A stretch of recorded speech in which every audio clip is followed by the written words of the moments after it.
영원하신 발 함께하사 항상 나를 붙드시니 어느 곳에 가든지 요동하지 않음은 주의 발을 의지하니라.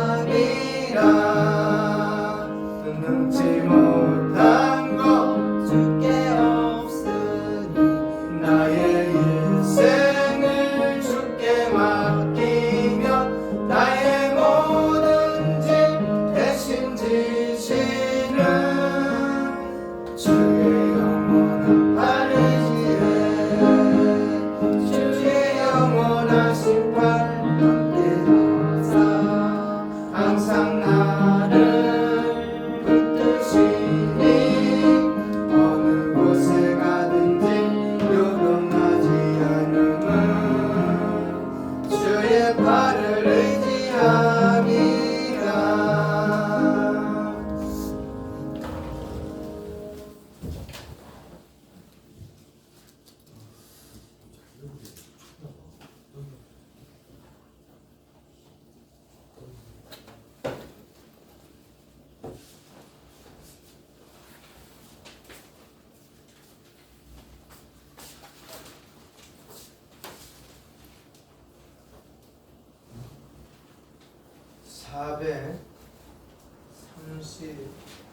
(435장입니다) 나의 영원하신 기업.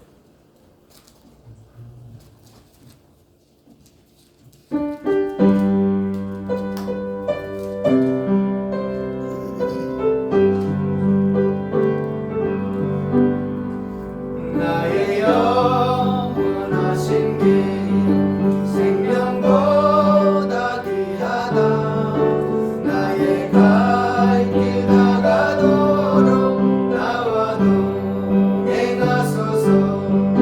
주께로 가까이 주께로 가오니 나의 갈 길 다가도록 나와 동행하소서.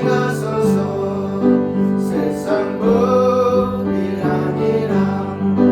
모든 명예 버리고 험한 길을 가는 동안 나와 동행하소서.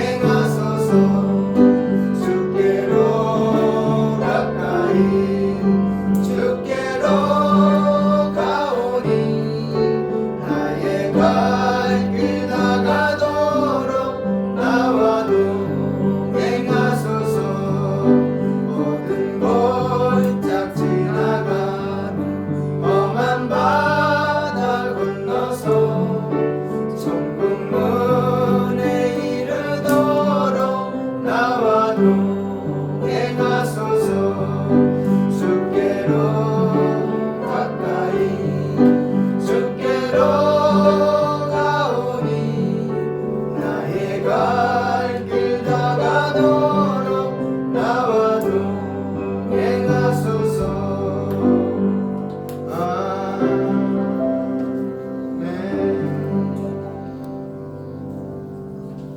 445장입니다.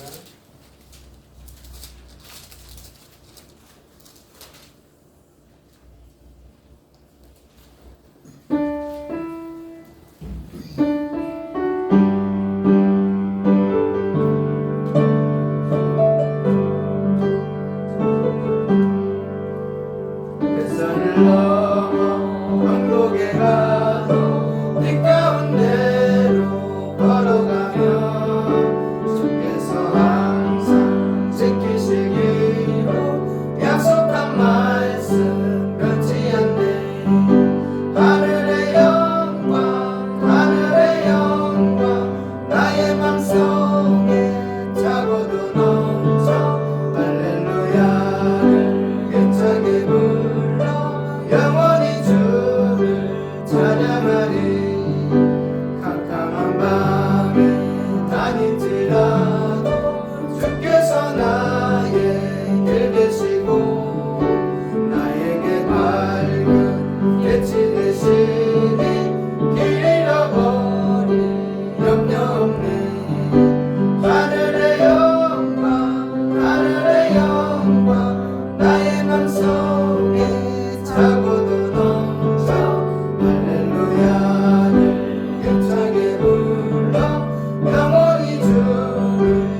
힘차게 불러 날마다 빛에 걸어가리. 하늘의 영광 하늘의 영광 나의 맘속에 차고도 넘쳐 할렐루야를 힘차게 불러 영원히 주를 찬양하리.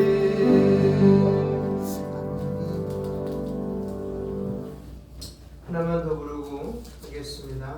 450장입니다.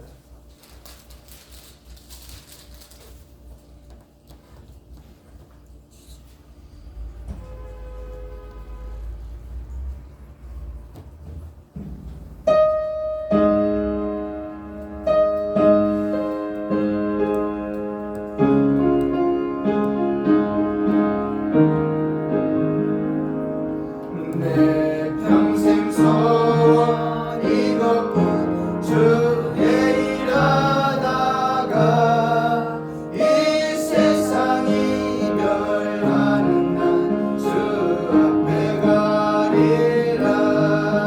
꿈같이 헛된 세상이 취할 건 무엇냐.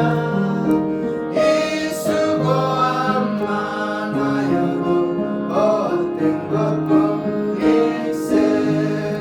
불같은 시험 많으나 겁내지 맙시다. 구주의 권능 그 신이 이기고 남겠네. 금보다 귀한 믿음은 참보배 되도다.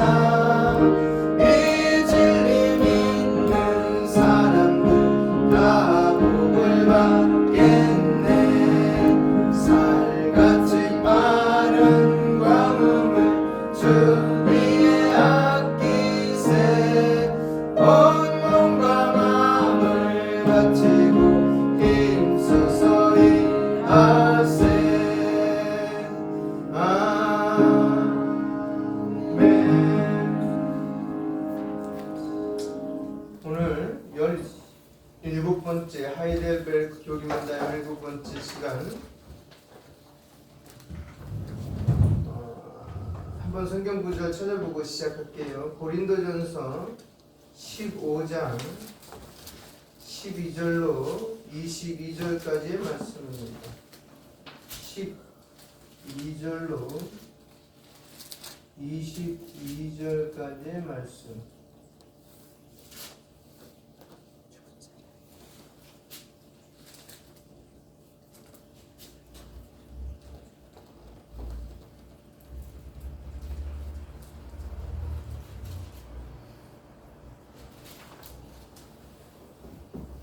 신약성경 282쪽입니다. 다 같이 읽을게요. 그냥 똑같이 같이 읽겠습니다. 그리스도께서 죽은 자 가운데서 다시 살아나셨다 전파되었거늘 너희 중에서 어떤 사람들은 어찌하여 죽은 자 가운데서 부활이 없다 하느냐. 만일 죽은 자의 부활이 없다면 그리스도도 다시 살아나지 못하셨느니라. 그리스도께서 만일 다시 살아나지 못하셨으면 우리가 전파하는 것도 헛것이요 또 너희 믿음도 헛것이며 또 우리가 하나님의 거짓 증인으로 발견되리니 우리가 하나님이 그리스도를 다시 살리셨다고 증언하였습니다. 만일 죽은 자가 다시 살아나는 일이 없으면 하나님이 그리스도를 다시 살리지 아니하셨으리라. 만일 죽은 자가 다시 살아나는 일이 없으면 그리스도도 다시 살아나신 일이 없었을 터이요. 그리스도께서 다시 살아나신 일이 없으면 너희의 믿음도 헛되고 너희가 여전히 죄 가운데 있을 것이요 또한 그리스도 안에서 잠자는 자도 망하였으리니. 만일 그리스도 안에서 우리가 바라는 것이 다만 이 세상의 삶뿐이면 모든 사람 가운데 우리가 더욱 불쌍한 자이랴.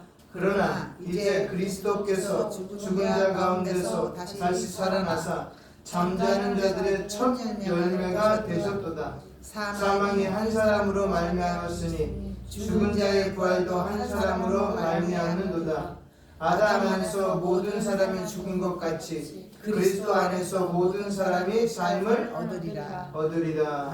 아멘. 오늘은 그리스도의 부활에 대해서 같이 나누고자 합니다. 제가 45문을 읽으면 여러분이 45문에 대한 답을 해주시면 됩니다. 그리스도의 부활이 우리에게 주는 유익은 무엇입니까? 그리스도께서 부활하심으로 죽음을 이기셨기 때문에 그의 죽음으로 우리를 위해서 성취하신 의로움에 우리가 동참하도록 하십니다. 그의 능력으로 우리도 또한 이미 새로운 생명으로 거듭났습니다. 그리스도의 부활은 우리 영광스러운 부활에 대한 확실한 보증입니다. 아멘.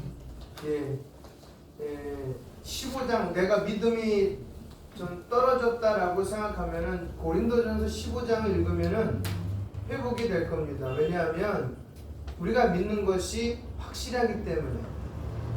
그렇죠. 죽은 자의 부활이 없으면 오늘 같이 읽은 대로 우리는 가장 불쌍한 사람이고 거짓 증인이고, 그렇죠.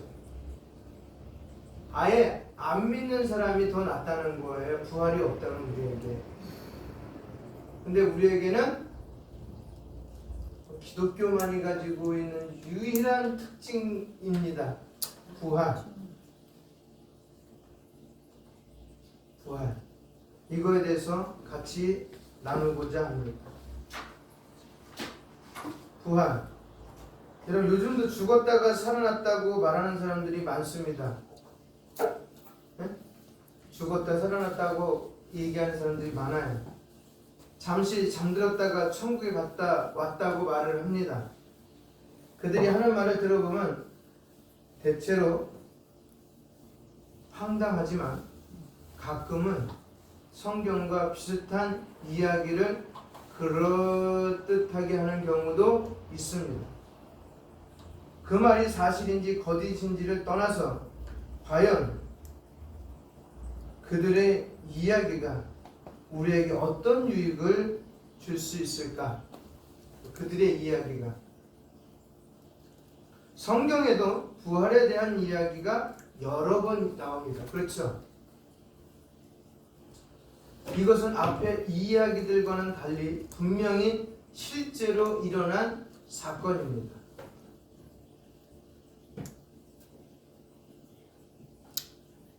우리 엘리야 하면 뭐가 떠올라야 돼요? 누구를 살렸죠? 엘리야는?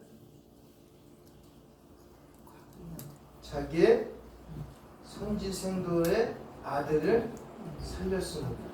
그렇죠? 네?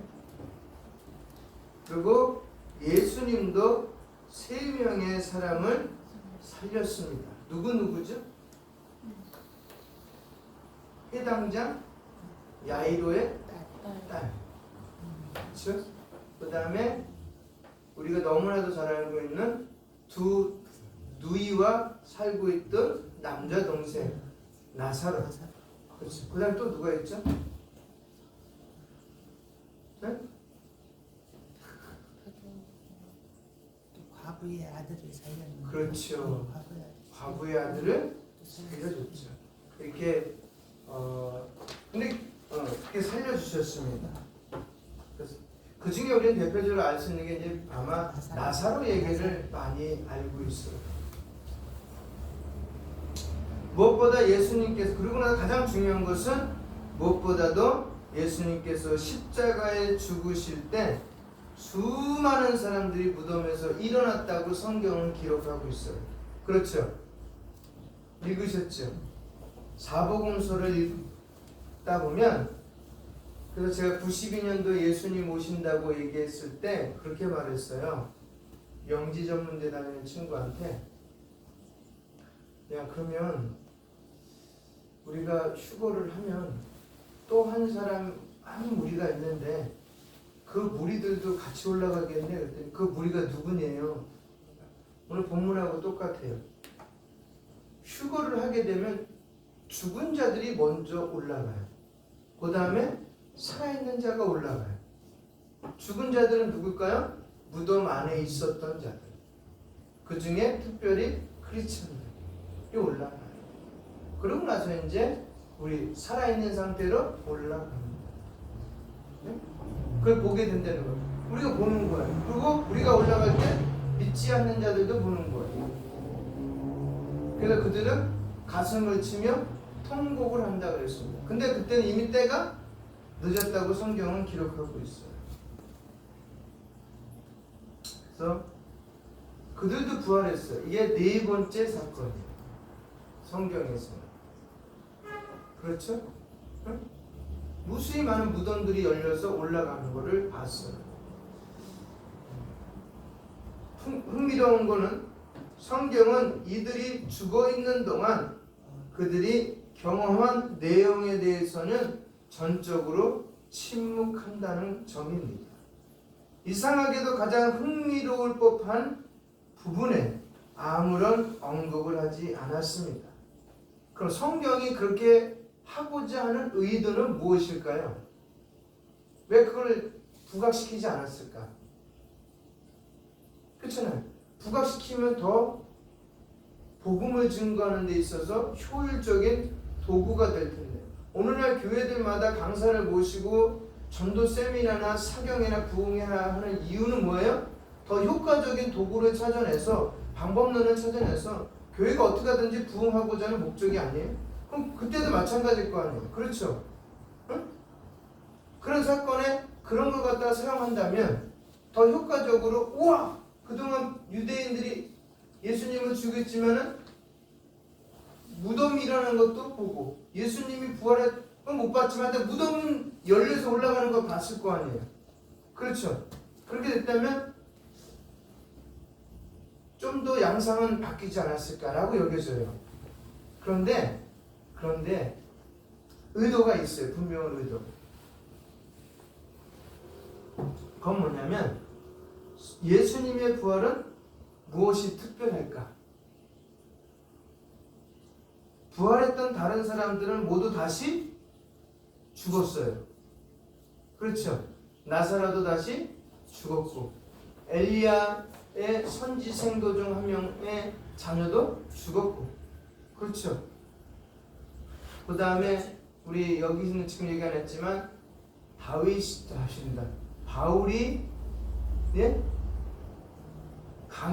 강론을 하고 있을 때 청년이 떨어져서 죽었고, 그렇지만 살렸어요.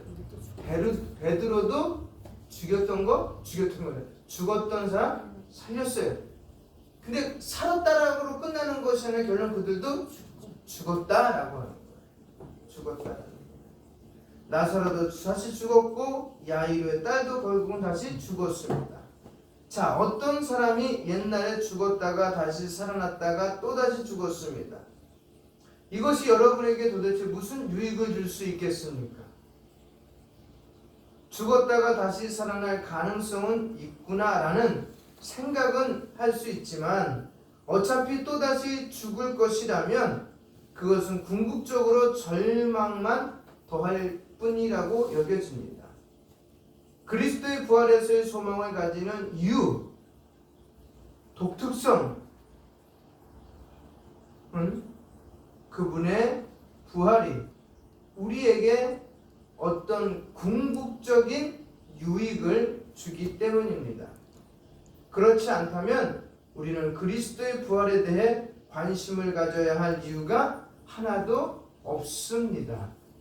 하나도 없다는 거예요. 그 오전에 설교 말씀드렸잖아요.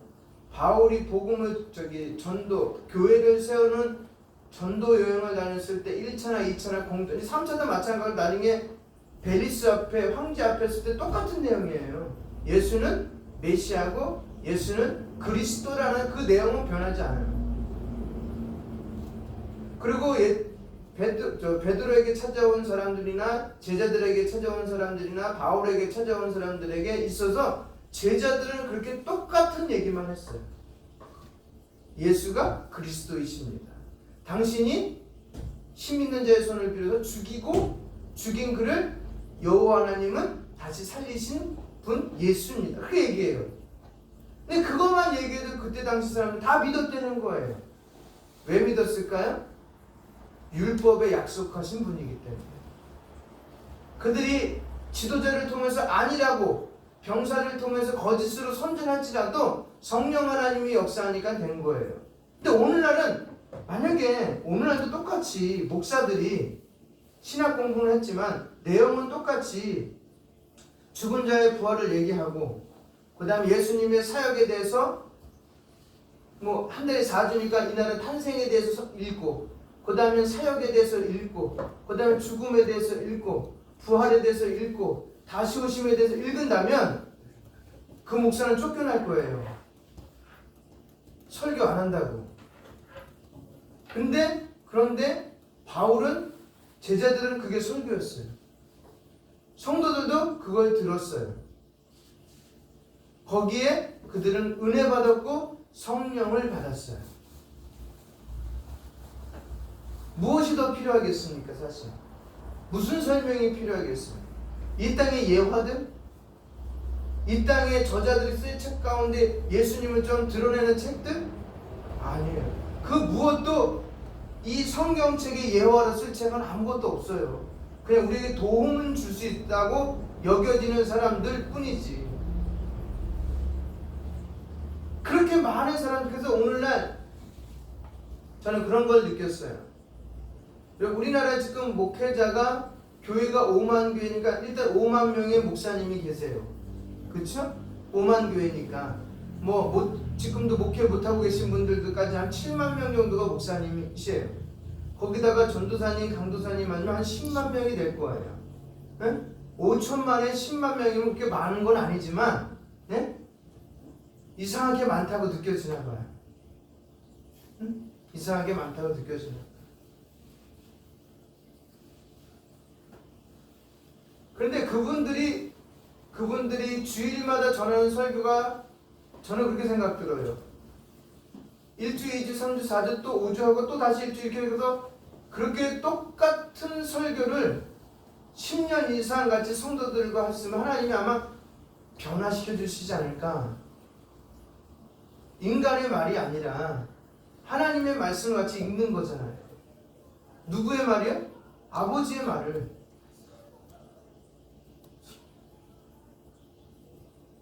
근데 그 아버지의 말을 듣고도 분노한 사람들이 있어요. 유대인들. 그렇죠? 본인들도 아는 내용이에요. 바울이 알고 있는 건 그들도 알고 있는 거예요. 유대인들도 알고 있는 거예요. 흩어져 있는 디아스포라인들도 알고 있는 거예요. 근데 그들이 뭐를 못 믿은 거예요? 부활을 못 믿은 거예요. 올라가는 현장을 눈 뜨고 쳐다봤지만 못 믿었다는 거예요. 그만큼 사람은 죄가 눈을 가리면 안 보인다는 거예요. 눈꺼풀이 바울을 뒤집어 씌웠던 것처럼, 그쵸? 성령 하나님이 그 꺼풀을 벗기기 이전에는 보고 싶어도 못 봐. 들리긴 들리는 것 같은데 못 봐.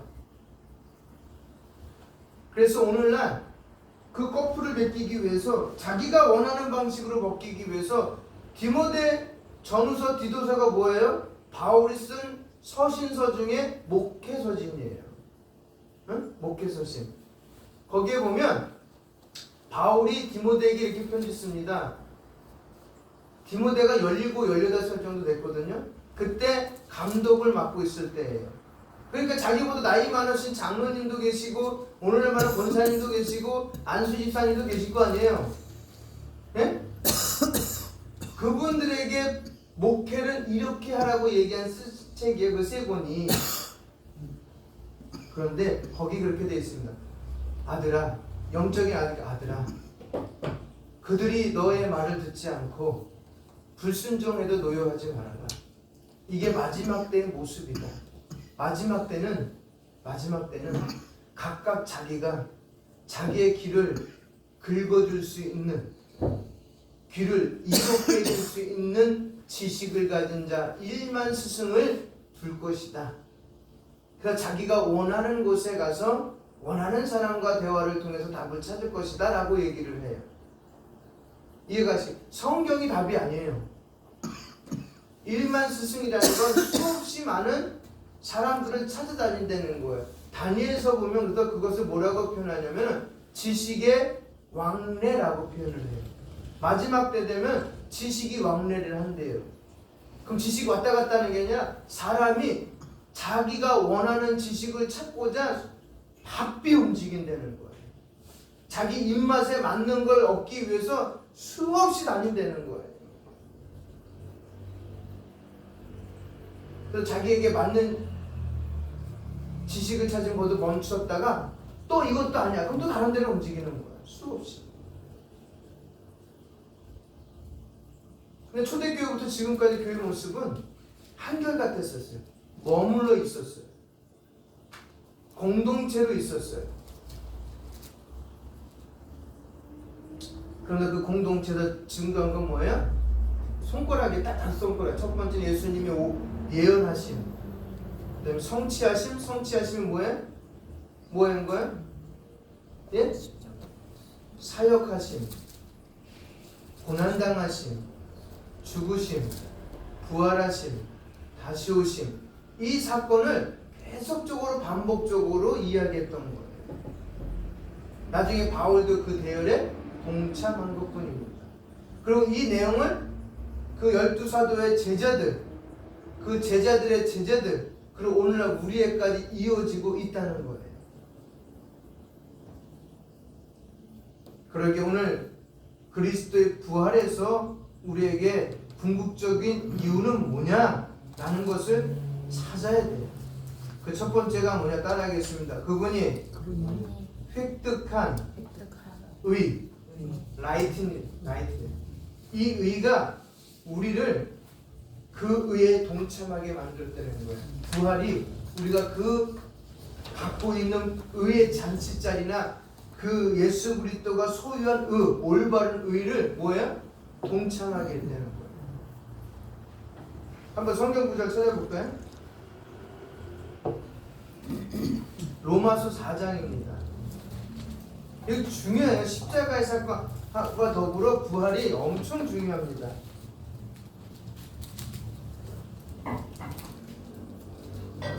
그분의 의에 동참하게 했다는 거예요. 그리스도 가지고 계신 의. 그 모든 불의를 요한계시록에 보면 깨트릴 수 있는 의입니다. 4장 25절 시작. 예수는 우리가 범죄한 것 때문에 내줌이 되고 또한 우리를 의롭다 하시기 위하여 살아나셨느니라. 아멘. 우리 의가 죽었어요. 뭐로 인해서요? 범죄한 것 때문에 우리에게 올바른 선택권을 주셨는데 그게 망가진 거예요. 그거를 누가요? 한 사람이 다시 회복시켜 주신 거예요. 그 회복된 사건에 내가 동참할 수 있도록 해주신 거예요. 뭐가? 부활이. 우리 만약에 십자가만 있고 부활이 없다면 우린 참여할 수가 없어요. 왜냐하면 십자가만 있다면은 십자가만 있고 부활이 없다면 똑같은 거야 다른 사람이랑. 우리도 십자가에서 죽을 수 있어요 이렇게? 예? 죽을 수 있어요. 왜? 그날의 법에 의해서 예수 믿는 게 최악의 행위라면 그렇게 죽을 수 있는 거예요. 그래서 로마 시대의 최악의 행위는 뭐냐면 로마의 황제를 숭배하지 않는 기독교인에게 내려진 형틀은 십자가예요. 근데 이 십자가 다음 단계의 부활이 없으면 똑같은 거지고. 그래서 그걸 우리가 뭐라 그러고요? 불쌍하다라고 표현한 거예요. 그래서 여러분 부활의 역사적 의미는요. 그래서 그리스도께서 죽음을 이기셨다는 것이고 현재적 의미는 우리를 의에 참여시키셨다는 겁니다. 먼저 짚고 넘어갈 것은 그가 실제로 부활하셨다는 사실입니다. 그렇죠? 실제로 여러분 제가 아내랑 통화할 때 선배랑 통화할 때 요즘에 교회 안에 은근슬 이미 이게 80년대 칼바르트니까 1960년대 이후에 신정통주의가 들어와요. 그 신정통주의를 그냥 두 문장으로 우리 보수주의, 개혁주의랑 성경관이 다르는데 이런 거예요. 우리들이 믿는 성경책은 하나님의 말씀이 성경책은 하나님의 말씀입니다라고 끝나요. 성경은 뭐라고요? 하나님의 말씀입니다. 딱 끝나요. 근데 신정통주의는 성경은 하나님의 말씀이 됩니다.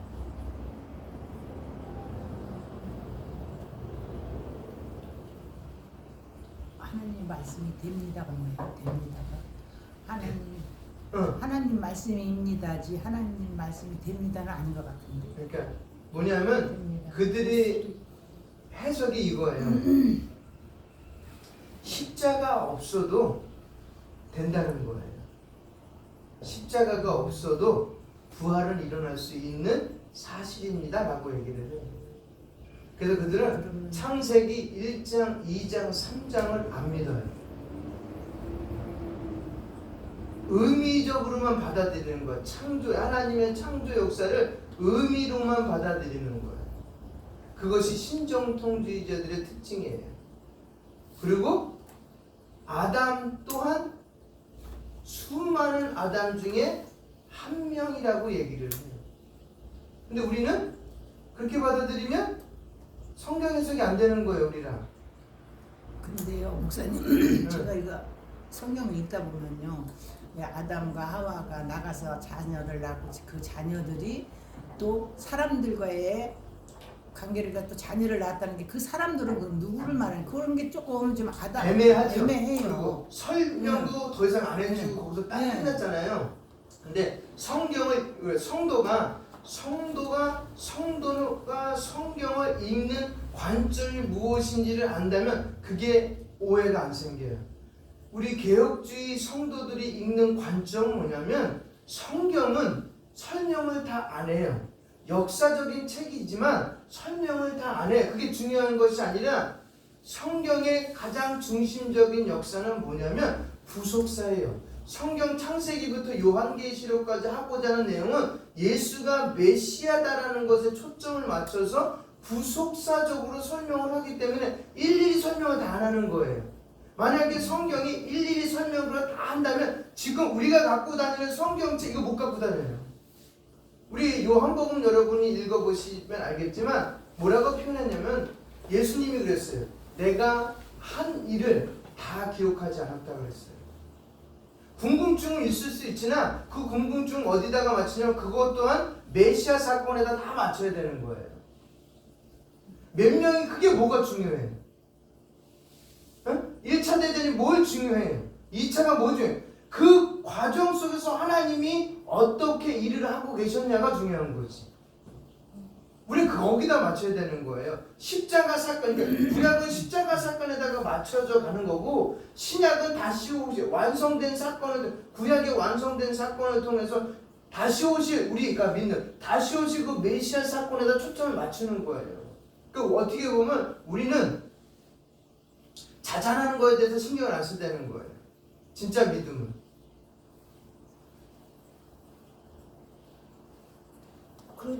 어쨌든 가인과 아벨이 누군가와 결혼했잖아요. 근데 이제 우리 개혁주의는 그럼 근데 어떻게? 아니 그러니까 그런 거는 그렇다고 치고 결혼하니까 근데 우리는 결국은 그 아담과 하와 이렇게 성경에 나온 인물 그 인물을 위주로 보는 거지 그 뭐 가인이 누구와 결혼해가지고 어떻게 되게 이런 게 거기 신경 쓰지 말고 하나님이 하신 일을만 보자 이거잖아요. 그렇지. 구속사적으로 하나님이 일하시는 보지 거예요. 다른 거 사소한 거 하나하나. 그거 하지 말고 그렇지. 요한 칼빈이 그렇게 말했어요. 저 제자들이 물었고요. 그러면 성경이 말하는 데까지만 말하고 성경이 말하지 않는 데서는 멈춰라. 이것이 우리 정통신학 개혁주의의 모티브입니다. 성경 읽는데. 또 한 가지. 그리고 그 지금 본사님 말씀하신 내용에 대해서 개혁주의 입장은 뭐냐면 아이를 낳았잖아요. 근데 몇 세 때 낳았다는 내용은 없어요. 그리고 몇 명 낳았다는 내용도 없어요. 그냥 아이만 낳았다 그랬어요. 그렇죠? 그 사이에 아담과 하와가 산 내용이 나와요. 그리고 아담과 하와가 몇 세 때 에덴 동산에 쫓겼다는 때는 나오지 않아요. 그거는 안 나와. 그렇죠. 근데 대부분 이야기하기는 건 전부 다 청년 때 쫓겨났다고 얘기를 해요. 왜냐? 그걸로 그 근거가 뭐냐면 자손인 번성하고 땅에 충만하라라는 그 근거예요. 왜냐면 미성년자들에게는 그게 해당 사항이 없잖아요. 그래서 성년에게만 해당되는 내용이다 라고 그 근거를 가지고 그들이 청년 정도 됐을 것이고, 그다음에 그 청년부터 마지막 보면 900세가 넘게 살아요.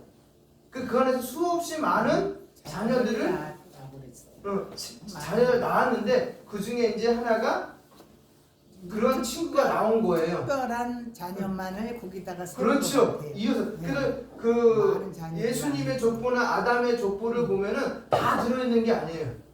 구속사적으로 꼭 필요한 인물들만 꼭 집어넣은 거예요. 거기다 집어넣었어요. 시시콜콜하게 다 집어넣지 않았어요. 우린 거기다가 신경 쓰지 말고 어디다가 그런 하나하나 일련의 사건 속에서 메시아 대신 예수님의 구원하심. 그래서 우리 주보에 보면 제가 여기 어디다 여기 있나 보죠. 그 앞에 보면 무덤 열리면서 히브리어로 써놨어요. 보예수아라고 써놨어요. 그 뜻이 보예수아예요. 읽을 때는 보예수아라는 뜻인데, 그러면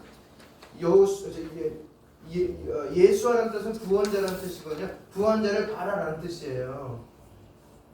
우리는 구원 그분만 바라보면 되는 거예요. 격까지는 볼 필요가 없다는 거예요. 근데 그 격까지를 가지고 자꾸만 이상한 놈들 얘기를 해서 문제가 있는데 그런 거 신경 쓰지 않으셔도 돼요. 거기는 우리의 큰 문제가 될 필요가 없어요. 그래도 우리는 지금 중요한 예수님의 그 모든 일련의 사건들 속에서 지금 부활을 보고 계시는 거예요. 그래서 실제로 부활했다. 이것이 중요한 거예요. 실제로. 예수님 당시 대제사장들과 바리새인들은 군인들을 돈으로 매수하여 제자들이 예수님의 시체를 훔쳐간 것으로 유언비어를 퍼뜨리도록 하였습니다. 이성이 중시되는 오늘날에는 원수를 사랑하라는 것 같은 예수님의 가르치신 교훈이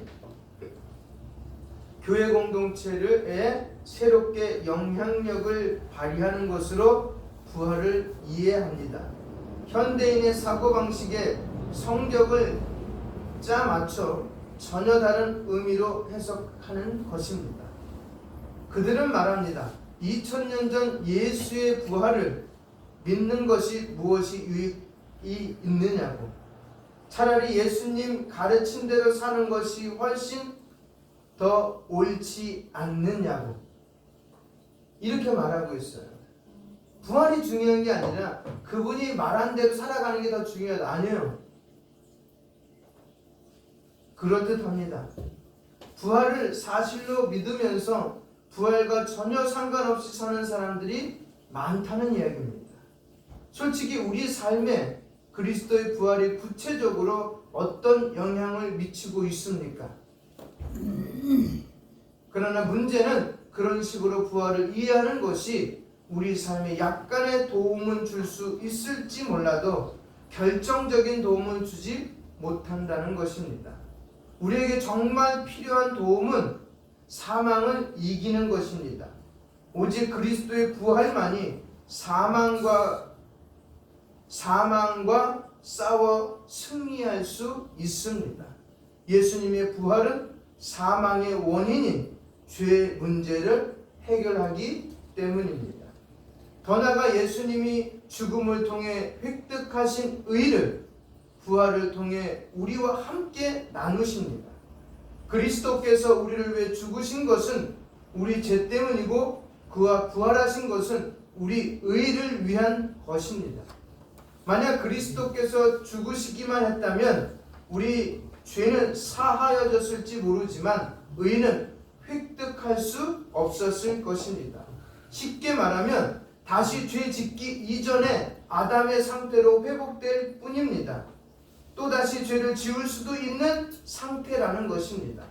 그러나 주님께서 부활하셔서 그 의에 우리를 참여시키셨으니 이제 우리는 죄와 사망의 권세로부터 완전히 해방될 수 있는 것입니다. 어느 누구도 이제 우리를 정죄할 수 없다는 근거가 생긴 것입니다. 할렐루야. 더 이상 생기지 않아요. 더 이상 우리를 정죄할 수 있는 무리나 집단은 없어요. 오전에 로마서 8장 33절에서 35절 읽은 것처럼 그 내용이에요. 이게. 그러기에 부활은 우리에게 그만큼 중요하다는 거예요. 두 번째는 뭐냐면 우리 그 답에서 읽은 것처럼 두 번째는 그의 능력으로 우리도 새 삶을 얻게 됐다는 거예요. 부활은 능력을 의미합니다. 부활은 단지 2000년 전에 있었던 역사적 사건이나 종말에 있을 미래의 사건만을 의미하지 않습니다. 과거의 부활이 오늘 우리에게 의미 있는 이유는 부활하신 주님께서 능력으로 역사하시기 때문입니다. 무슨 능력일까요? 예수님은 병을 고치기도 하셨고 폭풍을 잔잔하게도 하셨고 수많은 무리들을 먹이셨습니다. 귀신도 쫓아내기도 하셨습니다. 오늘날에도 그런 능력을 행하는 사람들이 있습니다. 특히 소위 치유의 사역은 많은 사람들의 관심을 끌고 있습니다. 그러나 그런 치유는 기독교에만 일어나는 것이 아닙니다. 불교에도 있고요, 이슬람에도 있고요, 유교에도 있고요, 일반 이단에도 나타나요. 사이비에도 나타나요. 얼마든지 일어날 수 있습니다. 심지어 무당도 사람의 병을 고칩니다. 그렇다면 예수님만이 하실 수 있는 그 능력이 뭘까요? 이게 있어서 우리에게 중요한 거예요. 예수님만이 할 수 있는 능력. 우리가 죽으면 천국에 갈 수 있는 그 능력이죠. 아니 예수님은 다시 살아나셔서 가셨기 때문에 아무도 사람은 죽으면은 그만이지만 예수님은 다시 살아나서 가셨잖아요. 예. 그러니까 그걸 뭐라 그래요? 예수님이요? 예. 방금 얘기 부활하신 거예요. 그렇죠. 부활이에요. 예, 부활은 부활을 하신 부활은 또 다른 말로 새 생명이에요. 뉴 라이프예요. 그래서 하실 수 있는 능력은 바로 새 생명을 우리에게 주신 거예요. 다른 종교가 수없이 말을 하고 교회를 욕하고 다 욕해도 우리는 새 생명을 소유한 분들이에요. 그거는 예수님만 할 수 있는 능력이에요. 다른 그 어떤 분들도 할 수 없어요. 마호메시 했습니까? 마호메시 그들에게 새 생명을 주었어요? 아니잖아요. 실타타가 아니에요. 공자가 아니에요. 그 어떤 교주들도 준 일이 없어요. 그런데 예수님만 우리에게 새 생명을 주셨어요. 부활의 생명을 주셨어요. 왜? 부활이 생명이기 때문에. 죽었던 것 갖다 살리셨기 때문에. 하나님을 모르고 하나님을 조롱하고 대적하던 사람들이 예수 믿고 새 생명을 얻은 것, 이것이야말로 기적 중에 기적입니다. 다른 사람은 몰라도 절대로 저 녀석은 구제불능이야, 이렇게 낙인 찍혔던 사람도 예수 믿고 새로운 삶을 살아갑니다. 어떻게 이런 일이 일어날 어떤 게 목이 마르네.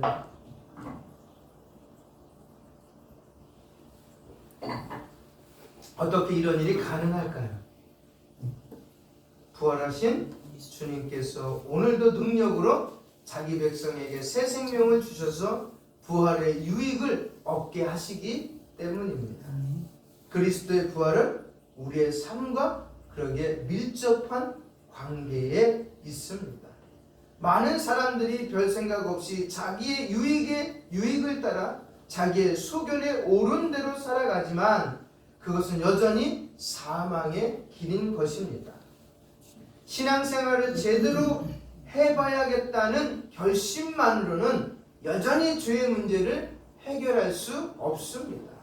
오직 하나님의 능력만이 우리를 새 생명 안에 살게 하십니다. 철저하게 그분의 능력에 우리 자신을 의지할 때 진정으로 거듭난 삶을 살 수 있는 것입니다. 세 번째, 답에 대한 세 번째 뭐예요?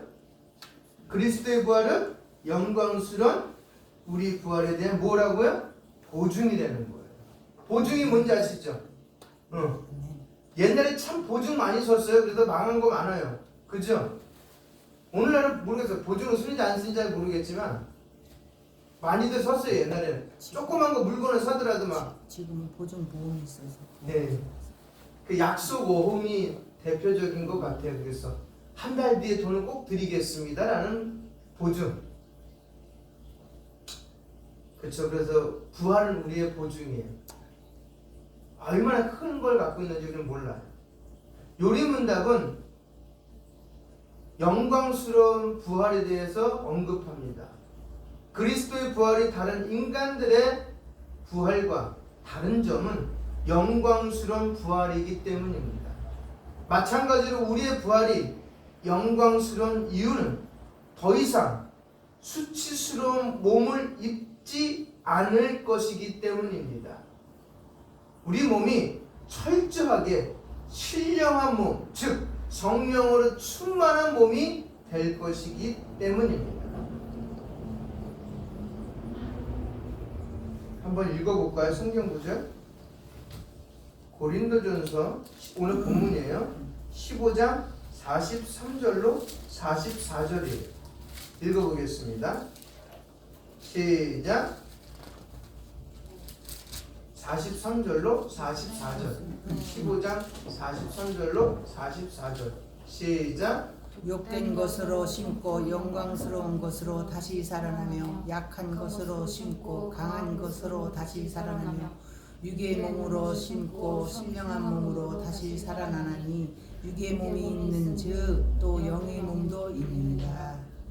그렇죠. 우리는 신령한 몸으로, 영의 몸으로. 근데 그게 변화된 몸은 아무도 몰라요. 여기 본 사람이 없는데 샘플로 보여줬어요. 예수님이 어디서요? 아니 무슨 산? 그렇죠. 무슨 산에서? 아니 무슨 산이라고? 변화산. 변화산. 네. 변화산에서 누구하고 옆에 있었어요? 저 구약의 대표적인 그렇죠. 모세하고 그리고요. 아까 누구 성지생도라고 그랬죠?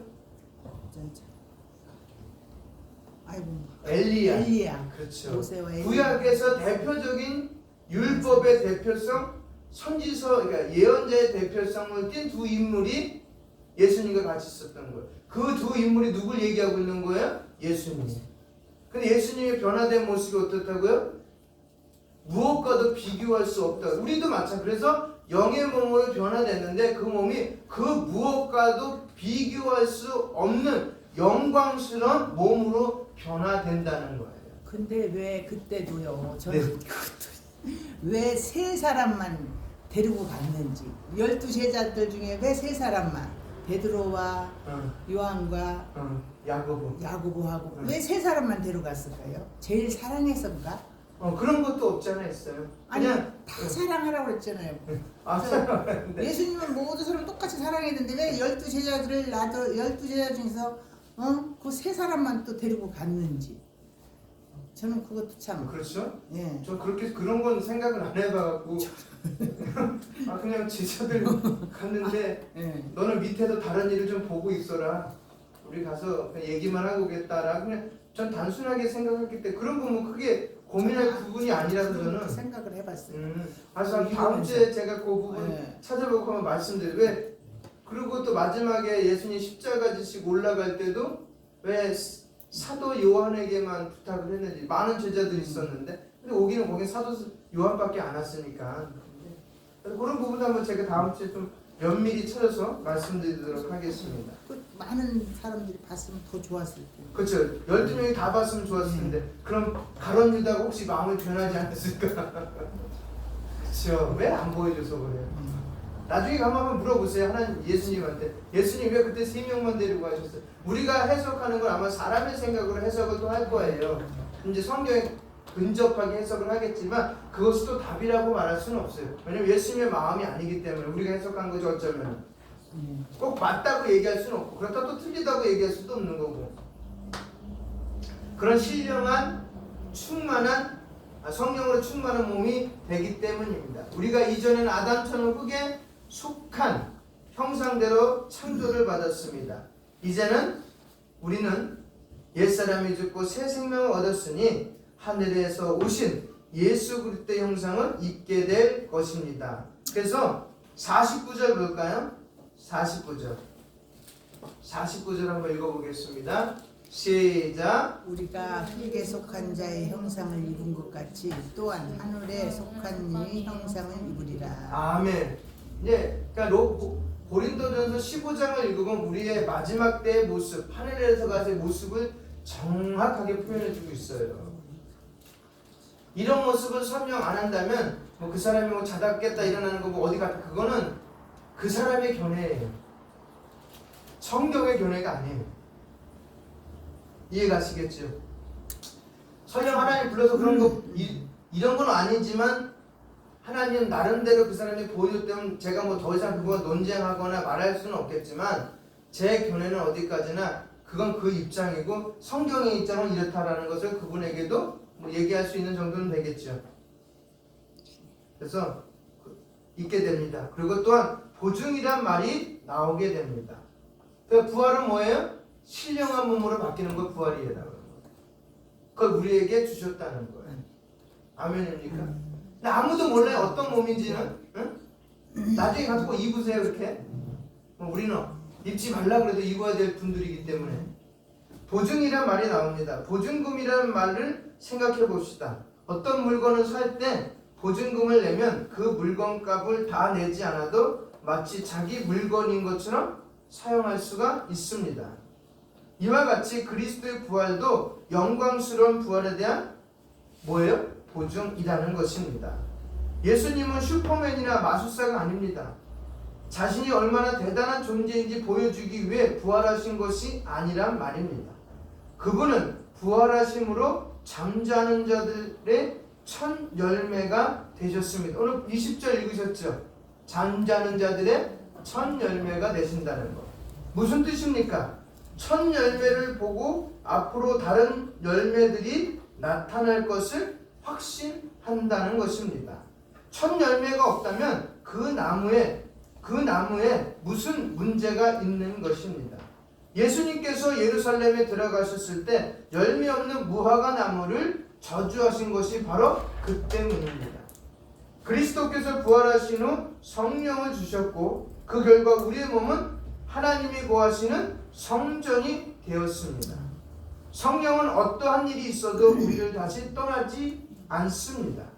그래서 우리는 예수 그리스도로 말미암아 우리 안에 있는 성령을 통하여 부활의 기쁨을 미리 맛보고 있습니다. 영광스러운 부활은 단지 미래의 일만을 말하는 것이 아닌 것입니다.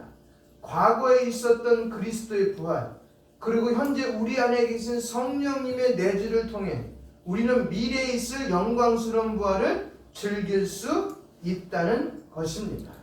그래서 아까 우리가 고린도전서 15장 14, 14절 그 다음에 49절을 같이 읽어본 것입니다.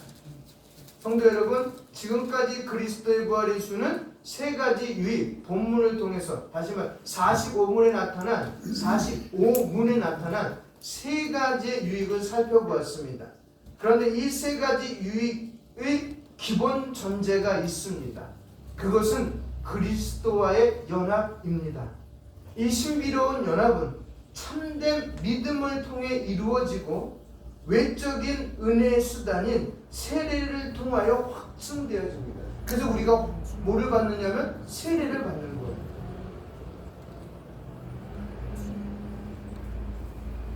내가 부활의 확신이 있다면 세례를 받는 거예요.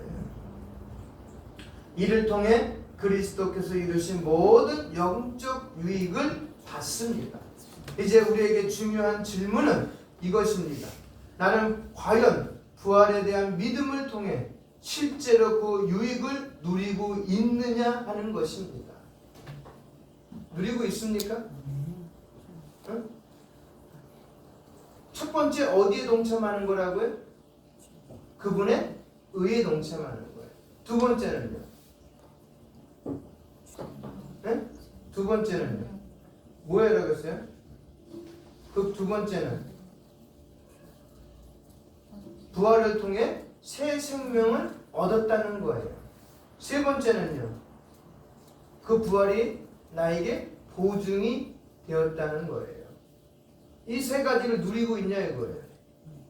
내가 의를 누린다면 거짓은 나에게 있어서는 안 돼요. 그렇죠? 밝음이 있는데 어떻게 어둠이 존재할 수 있겠어요? 여러분 햇볕이 짱짱한 데 가보면은 어둠이 없어요. 어둠이 없다고요. 내가 찾아다니지 않는 이상은 어둠은 그 햇볕 앞에 존재하지 않아요. 햇빛 아래. 그 다음 두 번째, 새 생명 얻었다는 것.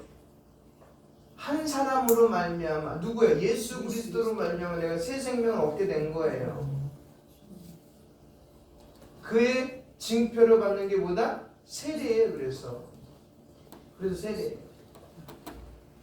부활도 고백하고 새 생명, 그러고 나서 그렇게 살아가는 우리가 천국에 갈 때까지 그 보증으로 갖고 있는 거예요. 부활을. 보증으로. 그리고 그 보증을 늘 각인시켜 주시는 분 내 안에 있는데 그분이 성령 하나님이 하시는 일이에요. 잊어보지 말라고. 제가 날마다 우리 견인시켜 주신다고 그랬잖아요. 그냥 쉽게 견인이란 뭐라 그랬어요? 내가 어느 곳에 있든지 고장 나면은 견인차는 부르지 않았는데도 와. 응? 아니 부르면 오는데 부르지 않는 사람들도 와. 지나가다가 저기 사고 난 사람이 있어요. 그러면은 누군가가 가르쳐줘. 그리스도인들이 그거예요. 그래서 오늘은 제17주일 17번째 간 그리스도의 부활에 대해서 같이 말씀을 나눴습니다.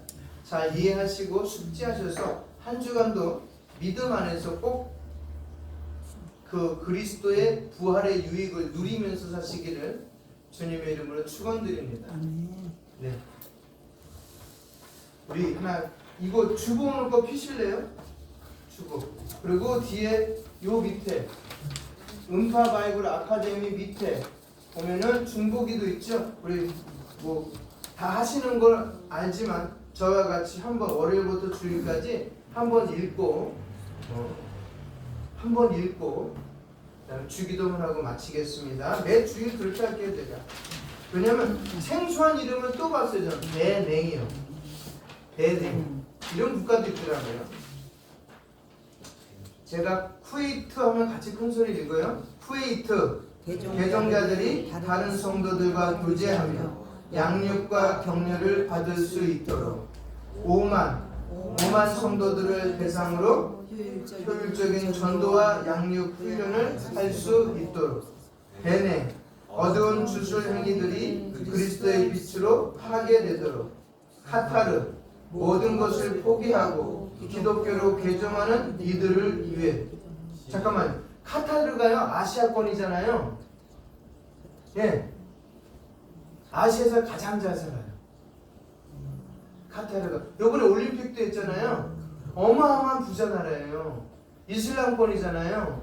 여기서 받는 혜택이 어마어마하게 커요. 근데 개종하면 그거 다 버리는 거, 내려놓는 거예요. 포기하는 거예요. 그러면서까지 뭐 하는 거예요? 예수 그리스도 믿는 자들이 생겨나고 있다는 거예요. 얼마나 지금 힘들겠어요. 그들을 지켜달라고 우리가 그래서 언제요? 목요일날 기도하는 거예요. 우리는 지금 하고요. 그 다음 금요일날 시리아 계속된 위험에도 시리아에 남아 사역 중인 사역자들을 위해. 토요일 알제리 비밀 기독교 공동체들을 하나님이 도우시고 보호하시기를. 주일 투르크메니스탄 비밀교회 모임이 정부 당국자들에게 발각되지 않도록 예수님의 이름으로 기도합니다. 아멘. 이렇게 예수 믿기가 힘들어요. 응? 우린 하나님께 정말 감사한 나라가 되고 감사한 성도가 되어야 될 줄 믿습니다. 주기도문 하시겠습니다. 하늘에 계신 우리 아버지, 아버지의 이름을 거룩하게 하시며 아버지의 나라가 오게 하시며 아버지의 뜻이 하늘에서와 같이 땅에서도 이루어지게 하소서. 오늘 우리에게 일용할 양식을 주시고 우리가 우리에게 잘못한 사람을 용서하여 준 것 같이 우리들을 용서하여 주시고 우리를 시험에 빠지지 않게 하시고 악에서 구하소서. 나라와 권능과 영광이 영원히 아버지의 것입니다. 아멘. 감사합니다. 한 주간도 지원해서